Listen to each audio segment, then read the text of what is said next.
Good morning, class. Welcome to Physics laboratory class.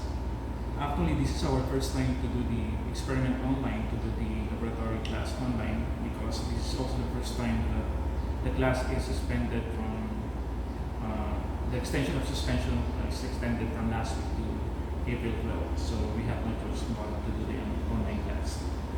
Just to comply with the requirements of our subject, okay, so we have no choice but to do the classes online. Okay, we will be still following the policy. Okay, you need still to submit the scientific paper and also the group report. Pero may changes, okay, for the scientific paper. So we told you last time that during the midterm period, you need to submit the scientific paper by pair. Pero this time, I want you to submit the scientific paper by group. The same thing with the group report. You don't need to submit the group notebook, but instead, we will be uploading the template for the group report, and then you just need to edit the PDF file and then compute all the data needed there, and also the questions for the experiment will be also included in the PDF. So you just need to fill out everything and then submit that to email or to Messenger. Okay, so today we will be showing you how to conduct experiment number 6, which is the specific heat of solids. Okay, basically, the objective of this demo is just to show you how to perform the experiments, how to gather data, and then how to use the GLX and some other stuff here. Okay, the objective of the experiment is to determine the specific heat of solid metal. Okay, in this experiment we'll be using actually, we have 4 metal samples here. So this is brass. Okay, this is copper, aluminum, and lead. Okay, but in this experiment, we'll be only using 2 samples. Okay, so I will be choosing aluminum and brass for this experiment. Okay, this experiment is more on the principle of mixtures, in which we are applying the concept of heat. Okay, so according to the theory here, I'm going to read the theory in which that is also written in your manual. Okay, heat capacity of a body is the quantity of heat required to raise the temperature of a body by 1 degree Celsius, and the specific heat of substance is defined as the heat per unit mass per degree change and momentum. So we need to compute for the specific heat of material here, in which the formula is simply C, which is the specific heat of the material. That is equal to Q, which is the amount of heat divided by M delta T. Okay, and then again, so we will be applying the method of mixture here, in which, according to this one, when 2 bodies of different temperatures exchange heat, the quantity of heat lost by the warmer body is equal to the heat gained by the cooler body, and some intermediate equilibrium temperature is finally reached. Okay, according to the theory, the heat loss here is equal to the heat gain. Okay, so we're going to verify if the heat loss is really equal to the heat gain, depending on the result of our experiment. But again, the target is to determine the value of the specific heat of the 2 metal samples here, which is the aluminum and brass. Okay, we'll be using this equipment. Actually, this is the setup for the experiment. Okay, but before that, I will be showing you the different materials that we will be using in this experiment. Okay, so we have the top loading balance. Of course, the top loading balance is used to measure the mass of our specimen. And then that will be also used to measure the mass of the calorimeter and mass of water. Okay, so we have the steam generator. So inside the steam generator, of course, we have the water inside here. And then the steam generator is used to, of course, to boil the water inside the steam generator. And then we have the calorimeter. So this is where we're going to put the metal sample. And then we have the calorimeter here. So the calorimeter is made of aluminum. So if you're going to get the specific heat of aluminum, so that is equal to the specific heat of, or the specific heat of calorimeter, that is equal to the specific heat of aluminum. Okay, so this is the calorimeter, and then we have here sensor. So this is a temperature sensor. Okay, we're going to use 2 temperature sensors. One will be placed here to measure the temperature of water, and the temperature also of the calorimeter. One will be placed inside the boiling water to measure the temperature of the boiling water, which is also equal to the temperature of the metal sample. Okay, and then we have the GLX here. So the GLX is used to, of course, to measure the temperature of our samples. Okay, so both the cold water, the aluminum or the calorimeter, and the metal sample. So we're going to use the GLX. Okay, so let's start with experiment. Okay, the first thing I will do is I will measure the mass of the metal sample. Okay, so I will be placing the metal sample in the top loading balance, and then according to the measurement, okay, so the mass of aluminum is equal to 44.12. Okay, so I will be placing the 44.12 here. So that is the mass of metal sample. So mass of metal sample is 44.12 grams. So this is the aluminum. I'll be placing the brass on the other column. Okay, so that is the mass of aluminum, 44.12. Then after that, I will be putting the metal sample inside the steam generator. And then I will turn on the steam generator, and we will be waiting for the water to boil. We need to identify the temperature of the metal sample, because that will be included in the formula to get the amount of heat.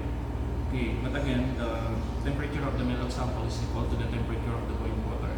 So if the temperature of the boiling water is 100 degrees, so the metal sample will be also 100 degrees Celsius. So that will be the initial temperature of the metal sample. Okay, so while we are waiting for the water to boil, so the next step is to measure the mass of calorimeter. Okay, same thing. Okay, I'll be putting the calorimeter in the top loading. So the mass of calorimeter is 28.57 grams. So the mass of calorimeter, so this is 28.57 grams. Okay, so the next quantity here will be the mass of calorimeter with water. So what I will do is I will pour some water here. Siguro ilagay ko is around or 1/2 or 1/3. And then I'll be measuring again the mass of calorimeter with water. So that's equal to 127.62. So mass of calorimeter with water is 127.62 grams.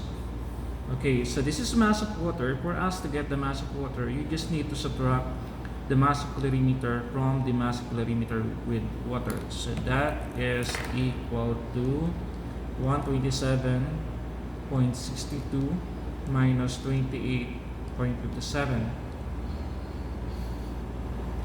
Okay, so the mass of water alone is 99.05. Okay, so now we need to identify the temperature of water. Okay, so what is the temperature of the cold water here? So the temperature of the cold water here is the T cold in your table. So the T cold there. Okay. Okay, so we have here two temperature sensors. So the other temperature sensor will be placed here in the cold water to measure of course, the temperature of cold water and the temperature of the calorimeter. Then the other one, I will be putting the temperature sensor here to measure the temperature of the boiling water or the temperature of the metal sample. Okay, and then I will set the GLX. Okay, I will set that to table. Okay, so you have here column 2. So that will be the temperature for this cold water, and then the second column will be the temperature of the boiling water or the temperature of the metal sample. Okay, we need the minimum value. Set ko siya sa minimum value. So the minimum value is usually the initial temperature, and then the maximum value. So the maximum value will be the thermal equilibrium. Okay, so what we need to do now is after boiling, we need to immediately transfer the metal sample from the steam generator to the calorimeter, and then we need to get the thermal equilibrium. Ano ba yung thermal equilibrium? So that is the temperature in which the the temperature of metal sample is mixed with the temperature of the cold. Okay, so we need to wait for the thermal equilibrium. Okay, so I will press the play button. Okay, so initially in this reading, the reading for the temperature of cold water and the temperature colorimeter is 25.4, and then for the temperature of water, so that's around 84. Okay, actually the challenge here is usually in my class, ang pinakamatagal gawin dito is maghintay dun sa pag-boil ng water. Pero ang ginawa namin ngayon is naglagay na kami ng water sa steam generator, tapos kanina, before the start of the video, hinit na namin siya. So, inom na namin yung steam generator, kaya ngayon medyo mainit na siya and then kumukulo na siya. In doing this experiment guys, I want you to be careful kasi nga we are using boiling water, medyo mainit siya. Pero so far, wala pa naman estudyante na na-aksidente or napapasok. Okay, so hintayin lang natin mag-boil. And then after that, ita-transfer natin yung metal sample dito sa loob ng calorimeter.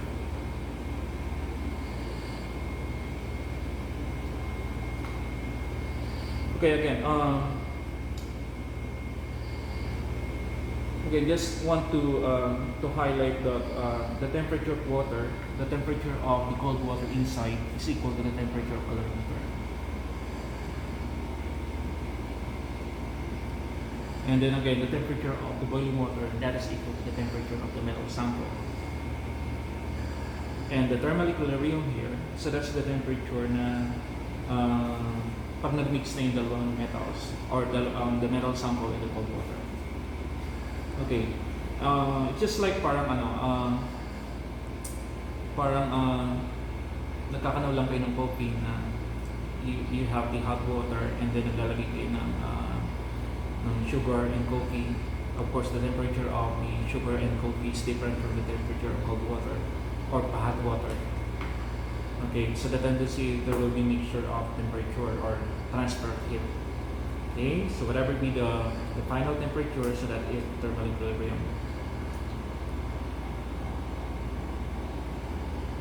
Okay, so as of now, the temperature of the water here is 95.5. Pero sa ngayon hindi pa siya kumukulo, so that is not yet the boiling point of water. And then the temperature of the calorimeter here is 25.4 pa rin. Pero the DLX is still calculating. Okay, usually calculating pa rin siya kapag hindi pa rin natin ini-stop yung pag-play ng DLX. Okay, again, to get the mass of water, you just need to subtract the mass of calorimeter from the mass of calorimeter with water. Ito lang yun. Ima-minus lang yung dalawa. Okay, and then there's a data here which is the C sample or theoretical. Okay, the theoretical can be seen on the appendix part. Okay, so this is the specific capacity. Okay, so ang ginamit natin sa aluminum is 0.220. Okay, 0.220 calorie per gram degree Celsius. So 0.220, we'll be placing the 0.220 here. Okay, calorie per gram per degree Celsius. So that's aluminum 0.220. Okay, so sabi ko kanina, the specific heat of calorimeter is also the specific heat of aluminum. Bakit? Kasi calorimeter is made up of aluminum. So aluminum kasi yung calorimeter. So in that case, we can already put here the specific heat of calorimeter.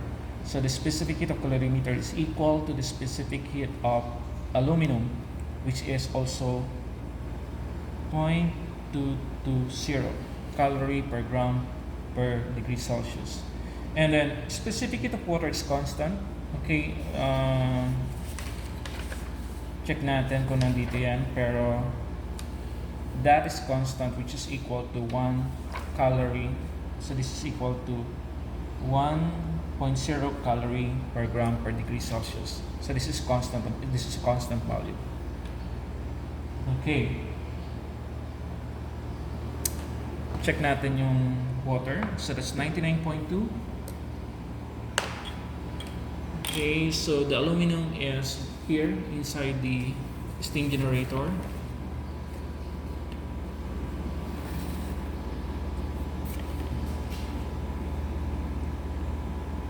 So 99.6, tumataas pa rin yung temperature ng water. Okay, actually yung target natin is 100 degrees Celsius because theoretically the temperature of boiling water is 100 degrees Celsius. Sa ngayon, that's 99.9. So that's 100 na. Okay, 100 degrees Celsius na siya. Ibig sabihin, nagbo-boil na yung water natin. Okay? So what I will do now is I will immediately transfer the aluminum. Okay, again, kailangan mabilis. Okay, para ma-prevent natin yung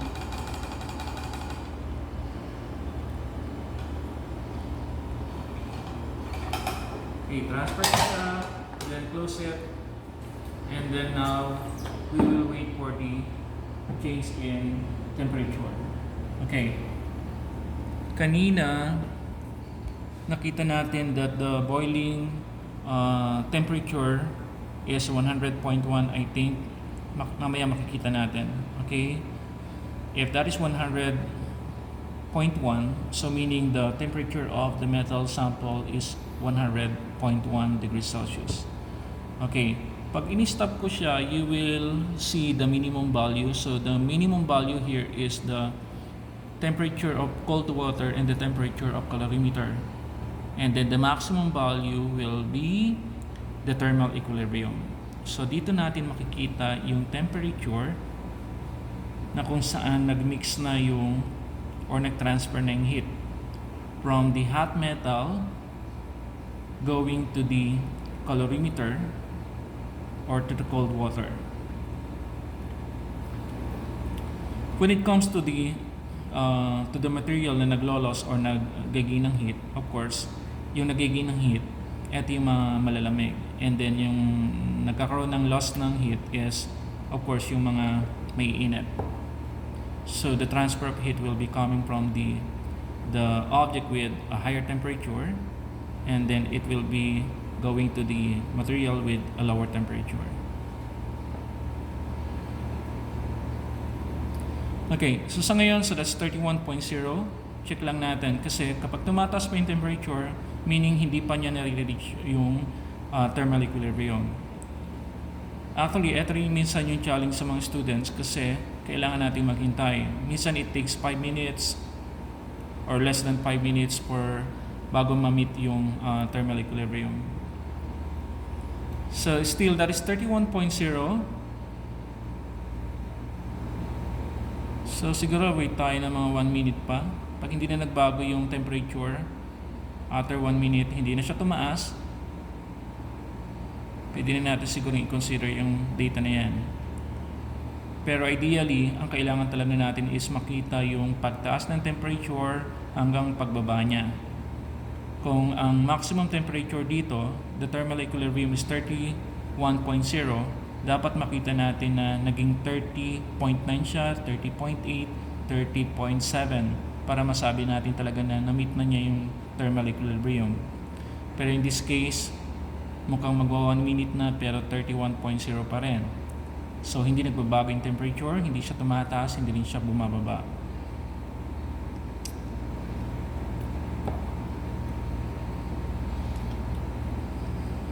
Okay, so siguro pwede na natin siyang i-stop.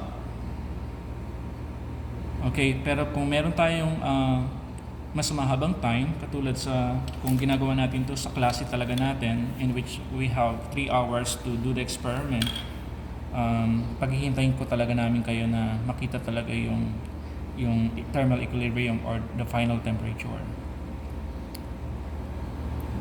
Okay, so ang gagawin ko, stop ko na lang siya. And then, makikita natin dyan yung value. Okay, so here, the minimum value is 25.4. Okay, yung 25.4 again, that is the temperature of the water. the T cold. So that's 25.4. So this is 25.4. Again, the temperature of cold water is equal to temperature of calorimeter. So this is also 25.4. And then kanina, in temperature na metal sample, that is equal to the temperature of the boiling water, and which that is equal to 100.2. Umabot pala siya na 100.2. So that is 100.2 degrees Celsius. And then the maximum temperature here, that is equal to the thermal equilibrium. So that's 31.0. So this is 31.0 degrees Celsius. Okay, so now we need to compute for the change in temperature of water, and then the change in temperature of calorimeter. Okay, so for us to get the temperature of change in temperature of water, we just need to subtract the temperature or the final temperature. This is the thermal equilibrium minus the temperature of water. Ito yan. So just get the difference. So that's 31 minus 25.4. So the temperature or the change in temperature of cold water is 5.6. So this is 5.6. Ganun din yung gagawin sa calorimeter. Change in temperature of calorimeter is 31.0 minus 25.4. So that's also 5.6. Okay, yung change in temperature of metal sample naman is baliktad naman. Okay, so the final temperature here is the thermal equilibrium, and then the initial temperature is 100.2, which is the temperature of metal sample. Kaya yung Q loss, that is negative. That is equal to a negative value. Okay, so pero dito will not be including the negative sign because we are only referring to the change. Okay, so yung difference nila is we're going to put here absolute value. Okay, so that is equal to 100.2 minus 31. So the answer is 69.2. So the change in temperature of sample or metal sample is 69.2. Okay, so what we need to do today is to compute for the specific heat of the metal sample, in which that is the objective of our experiment. Okay, so to do that, we need to look at the formula. So the formula is this one.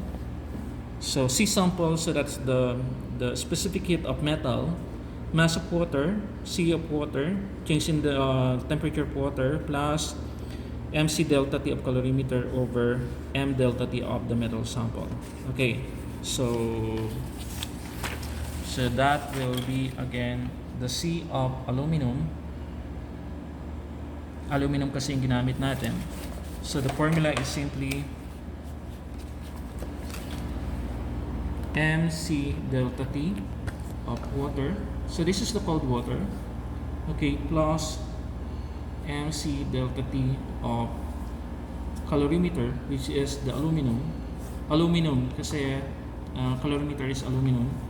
And then here we have M delta T of the metal sample. Okay, so substitute lang natin mga given. Okay, so mass of water is 99.05. So this is 99.05 grams multiplied by specific heat of water, which is constant. So that's 1 calorie per gram per degree Celsius. Delta T, the change in temperature of water, 5.6. So this is 5.6. Okay, degrees Celsius. Okay, plus, so this time this is the MC delta T of calorimeter. So mass calorimeter is 28.57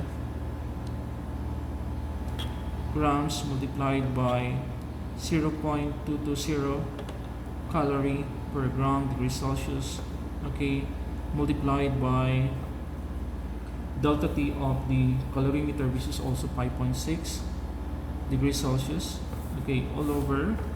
Mass of metal sample is 44.12 grams multiplied by the change in temperature of the metal, which is 69.2. Okay, so kanina kung nagtataka kayo, kasi sabi ko kanina, when there's the the loss of heat, the amount of heat should be negative. The value of the amount of heat is negative. Pero dito hindi ko nilagay na negative in value. Again, the formula to get the change in temperature is final temperature, which is 31, minus the initial temperature. So dapat ang answer dito is negative 69.2. Pero based on the derivation naman, this one, if we're going to include the negative value here, pag nag-derive tayo ng formula, ganito na rin yung lalabas. So yung mga negative values, masasama na rin dito sa formula na yan. Anyway, so tuloy ko lang. Okay. So let's compute for the specific heat of aluminum. Okay, so that's 99.05 multiplied by 1 times 5.6. Okay, plus 28.57. And then 0.220 specific heat of aluminum multiplied by 5.6. Okay, the answer divided by 44.12 multiplied by 69.2. Okay, so the answer here is 0.19. Okay, so siguro gamitin ko is 4 decimal places kasi the volume of our aluminum is 0.220, so that's 3 decimal places. So gawin ko palang 3 decimal places na rin just to be consistent with the number of decimal place. Again, dito hindi tayo sumunod sa rules ng subtraction or addition or multiplication of numbers in significant figures. Hindi tayo sumusunod. Usually what we do in our class is the answer is rounded off to 2 decimal places. Okay, so this is the specific heat of aluminum. Okay, transfer ko siya sa table. So this is equal to 0.193. Again, in target natin is to get a percent error na less than 10. Check natin kung less than 10 siya. Okay, so that's 0.193 minus 0.220. Okay, so divide by the theoretical value, which is 0.220, multiplied by, so this is the answer, multiplied by 100. So this is 12.27. Okay, so that's greater than 10% error. So theoretically, technically, ang tama lang sa experiment natin is around 87.73, ganun lang. Anyway, so eto yung nakuha natin percent error. And then again, the purpose of the video is just to show you how to do the experiment at the same time how to compute for the data in the experiment. Okay? And then after this one, so you need to set up again everything, and then ngayon ang kailangan nyo is the other metal, which is brass. Okay, the same process. You need to get the mass of the metal sample, place it here. So ito, so we need to replace the metal and the water here. Itatapon natin siya, and then papalitan ulit natin ng ibang sample ng water. So meaning we need to again to measure the mass of water. Yung mass ng calorimeter hindi na, kasi na-measure na natin siya kanina. Kailangan na lang natin malaman is mass of water. Okay, so we need to get the mass of water plus calorimeter minus the mass of calorimeter, so that will be the mass of water. Okay, and then the same setup, ilagay natin yung brass dito sa boiling water, and then whatever be the temperature of the boiling water, that is also the temperature of the metal sample. And then after that, pag nag-boil na siya, transfer ulit natin dito, and then set up ulit natin sa GLX, compute for the minimum value, or measure the minimum value, and measure the maximum value. Again, the maximum value here is the thermal equilibrium. The minimum value for the first column is the temperature of the cold water and the temperature of the calorimeter, and then on the other column, so that is the temperature of the metal sample. Okay? So, good luck guys. So, enjoy mo ng bakasyon. Pero hindi ibig sabihin bakasyon yan kasi kailangan nyo pa rin i-comply yung mga requirements. Okay, God bless everyone.